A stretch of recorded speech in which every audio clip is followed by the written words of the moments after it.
Hello guys, I'm Marun.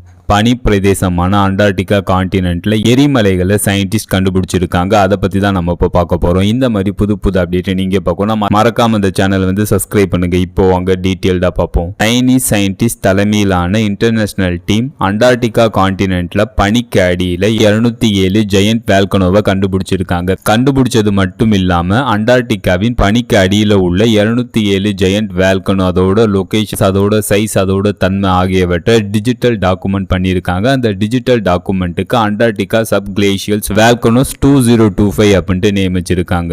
அண்டார்டிகாவின் பனிக்கு அடியில் உள்ள 207 giant வேல்கனோல ஏதாச்சும் ஒரு வேல்கனோ எராப்ட் ஆனிச்சுன்னா புகை ஏற்படாது. அதற்கு மாறாக அதை சுற்றி உள்ள thousands of டன் பனிக்கட்டிகள் உருகும். இதன் காரணமா உலகெங்கிலும் கடல் மட்டம் உயரும். இதை முன்கூட்டியே பிரிடிக்ட் பண்ண முடியுமா அப்படின்னு கேட்டீங்கன்னா எஸ் முடியும். இதற்காக சைனீஸ் சயின்டிஸ்ட் ஒரு மேப் உருவாக்கி இருக்காங்க. அந்த மேப் மூலம் எர்த்தோட சர்ஃபேஸ் ஸ்ட்ரக்சர் மற்றும் ஜியோ தெர்மல் ஹீட்டை ப்ரிடிக்ட் பண்ண முடியும். இதனால பனிக்கட்டிக்கு அடியில் உள்ள 207 வேல்கனோ எப்படி செயல்படுது போன்றவற்றை முன்கூட்டியே தெரிந்து கொள்ளலாம் அப்படின்ட்டு சயின்டிஸ்ட் தெரிவிச்சிருக்காங்க. ஃபைனலாக அந்த வீடியோ எப்படி இருந்துச்சுன்னு கமெண்ட் பண்ணுங்க. See you.